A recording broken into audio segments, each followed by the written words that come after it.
اور یار وہ تو رب نے جیسی شے بنا کے بھیج دی دنیا میں ویسی ہی ہے۔ اب الو کو اگر کوئی الو بنانا چاہے تو خود الو رانجھا ہنسنے لگا۔ ماسی اس سے لڑنے کھڑی ہوگی، کیا مطلب ہے آخر اس بات کا؟ میں پیدائشی بے وقوف ہوں؟ رانجھا نے اس کے سامنے ہاتھ جوڑے۔ اور نہیں بابا، تو بڑی سیانی ہے، سیانی نہ ہوتی تو یہ گوہر مقصود تیرے ہاتھ کیسے آتا؟ کھانا گرم کریں۔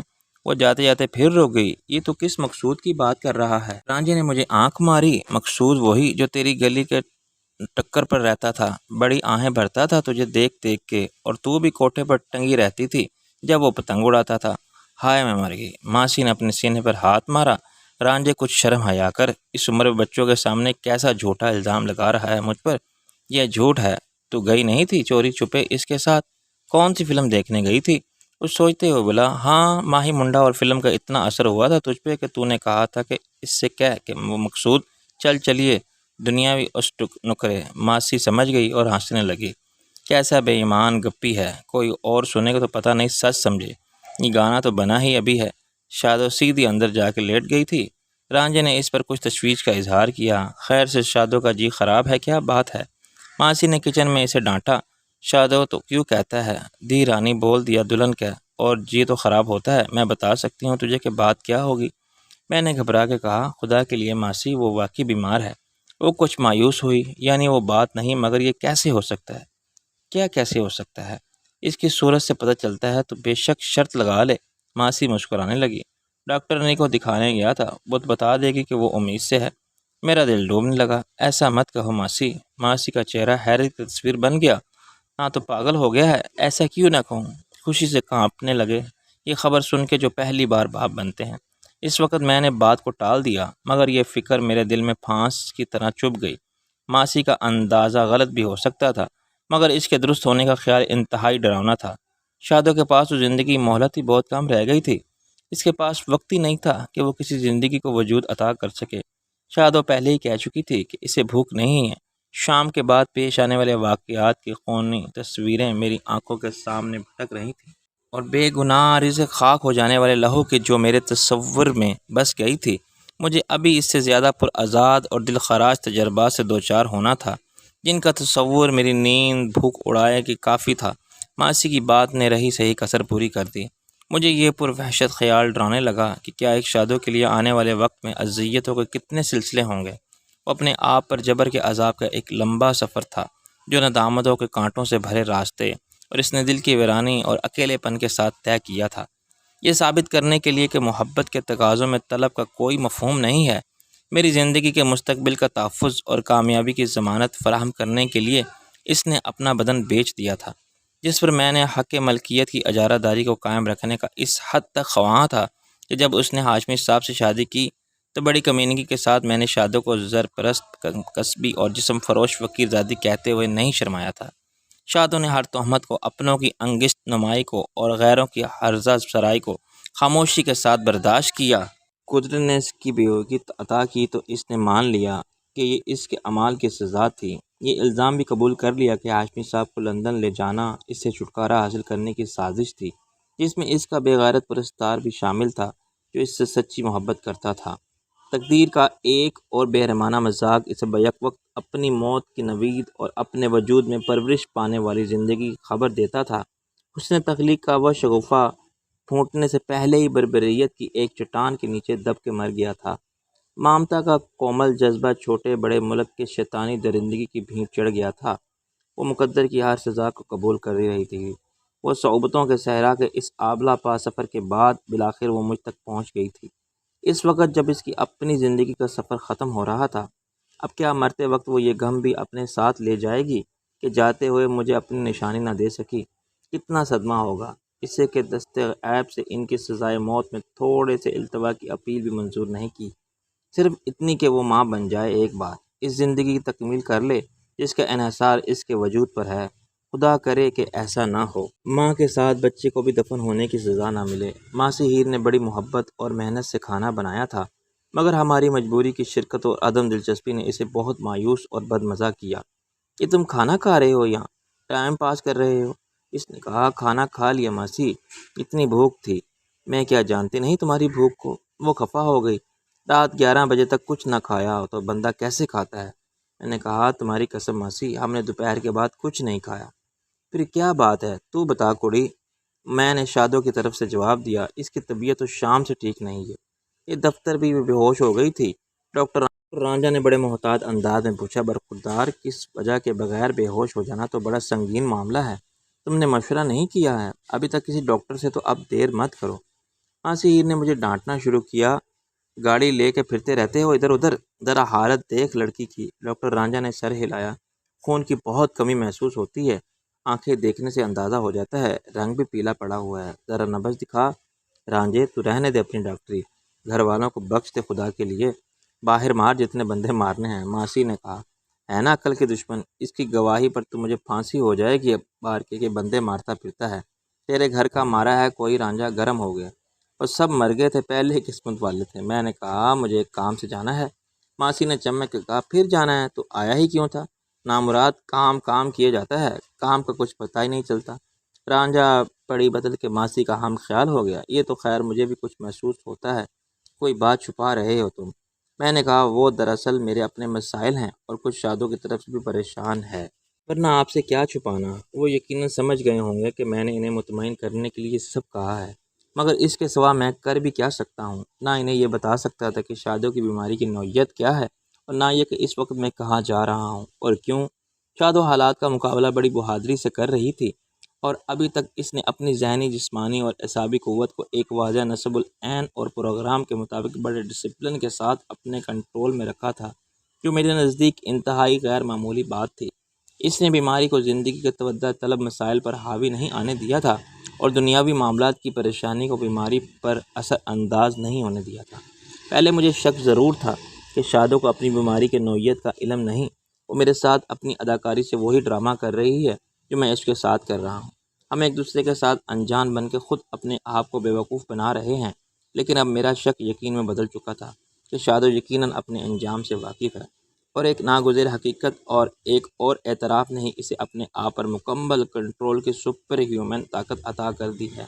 یہ سمجھ لینے اور طے کر لینے کے بعد اب بس کے پاس کتنا وقت باقی ہے، اس نے کچھ مقاصد کے حصول کے لیے ایک ٹائم ٹیبل مرتب کر لیا ہے، اور اپنی ساری صلاحیت اور استطاعت کے ساتھ اس ٹائم فریم میں رہتے ہوئے سب کچھ کر رہی ہے۔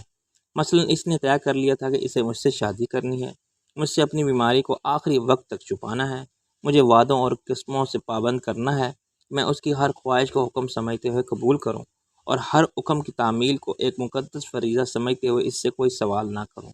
اس کے بعد اپنا سب کچھ میرے حوالے کرنا ہے، پھر دنیا سے رخصت ہو جانا ہے۔ اب مجھے ایسا لگتا ہے کہ جیسے اس کے اور موت کے درمیان بالا ہی بالا کوئی معاہدہ ہو گیا تھا کہ جب تک میں اپنے مقاصد میں پوری طرح کامیاب نہیں ہوتا، اس وقت تک شادوں کو جینے کی مہلت عطا ہوتی رہے گی۔ اور چونکہ اس سے مجھے دست غیب کی تائید شامل حال تھی، اس لیے سب کچھ پروگرام کے عین مطابق ہو رہا تھا، اور موافق حالات خود بخود پیدا ہوتے جا رہے تھے۔ صرف ایک معاملے میں اسے ناکامی ہوئی تھی، وہ اپنی بیماری کو مجھ سے چھپا نہیں سکی تھی، لیکن اس سے شاید شادوں کو فرق نہیں پڑا تھا۔ یہ امکان اس کے ذہن میں ہوگا کہ بالفرض مجھے پتہ چل گیا کہ اس کی زندگی بہت محدود ہو گئی ہے، تو اسے بھی وہ نوشتہ تقدیر کی طرح ناگزیر سمجھتے ہوئے قبول کر لے گی، لیکن اپنے باقی پروگرام پر عمل درآمد جاری رکھے گی۔ جو ہے سو ہے، جو کرنا ہے سو کرنا ہے۔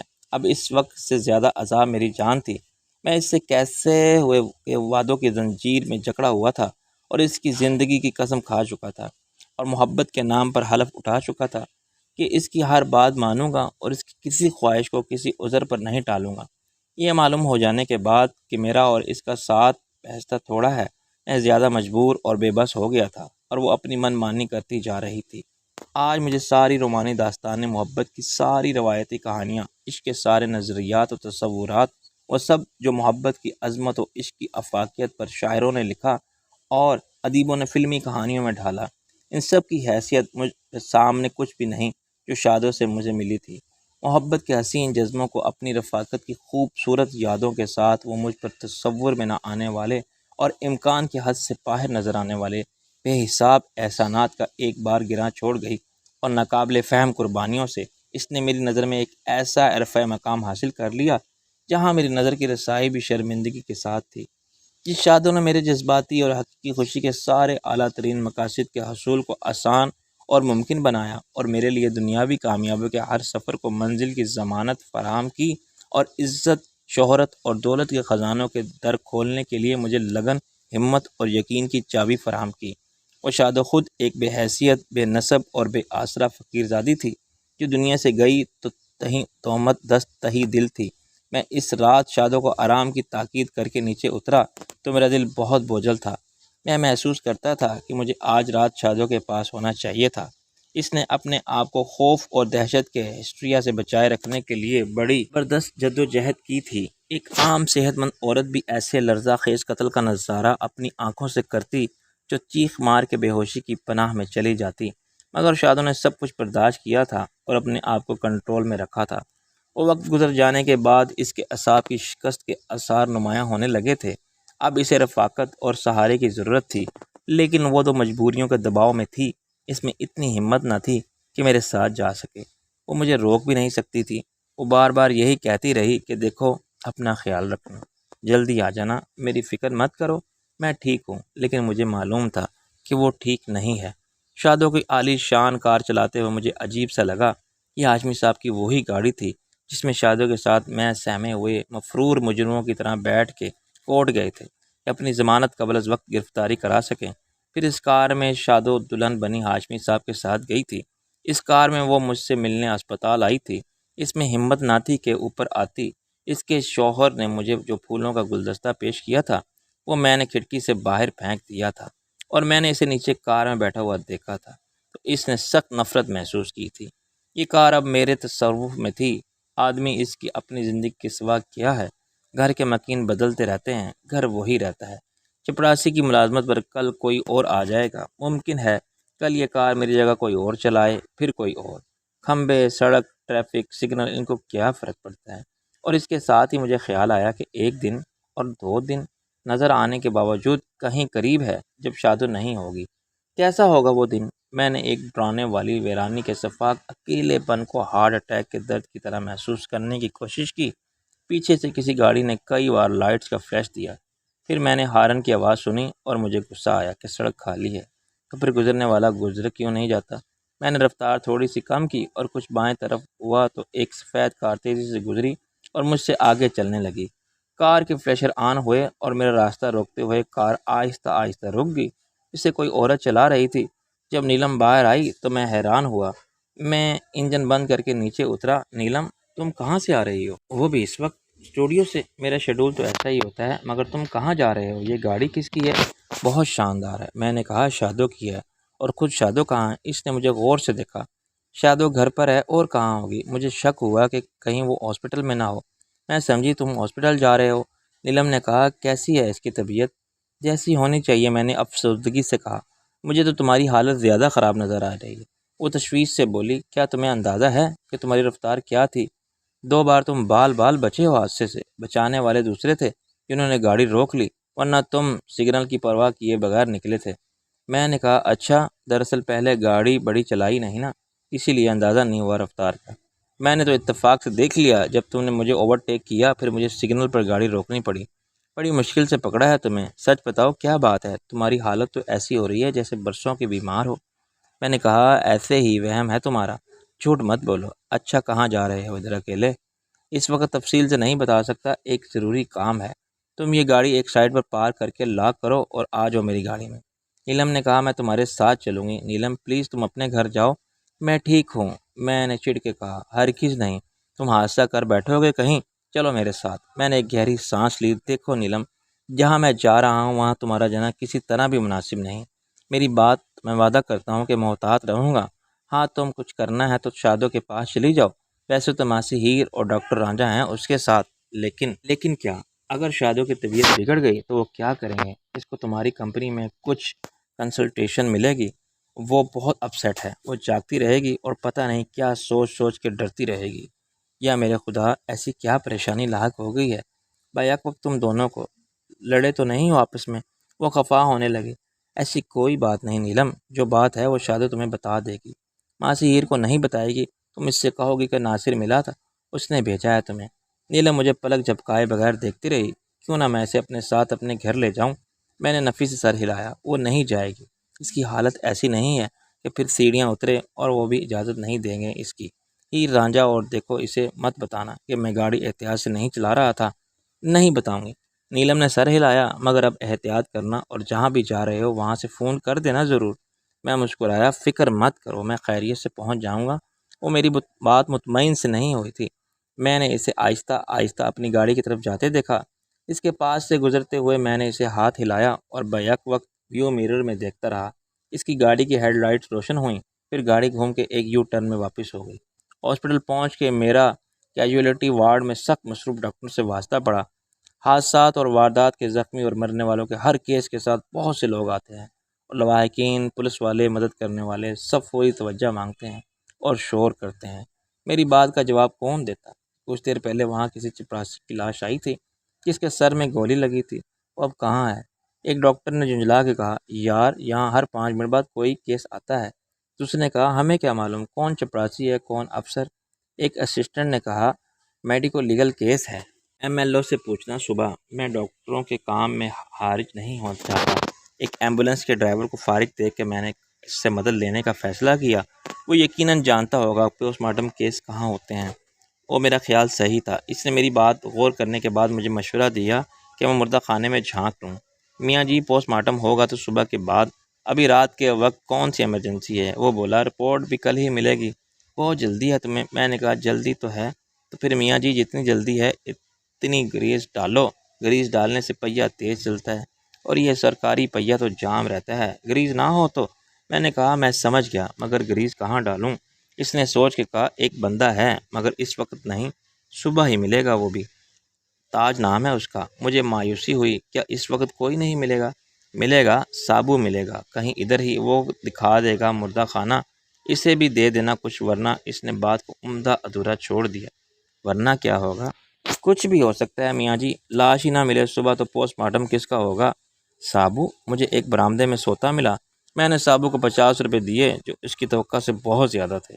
شاید یہ کام 10-20 روپے کا تھا۔ وہ فوراً اٹھ کھڑا ہوا اور دروازہ کھول دیا۔ پھر اس نے نوٹ جیب میں رکھا۔ لو جی، تسلی سے دیکھو، آپ اندر جب تک جی چاہے دیکھو، کوئی روکے تو مجھے بتا دینا۔ اوپر کمبل تان کے برآمدے میں سو گیا۔ مردہ خانے کے اندر شکستہ، ٹوٹے پھوٹے، بے جان اور لاوارث پڑے جسموں کے چہرے دیکھنا ایک ایسا بھیانک تجربہ تھا جس سے تصور سے آج بھی مجھ پر لرزہ سا طاری ہو جاتا ہے۔ وہ کھلی آنکھوں والے خون میں لتھڑے ہوئے آدھے ادھورے نہ جانے کتنے مردے تھے۔ ان میں سے ایک بچہ بھی تھا، اور کچھ عمر رسیدہ عورتوں کے درمیان ایک جوان لڑکی کا بے لباس جسم بھی تھا۔ اندر ایک اعصاب شکن گھٹن اور بدبو تھی۔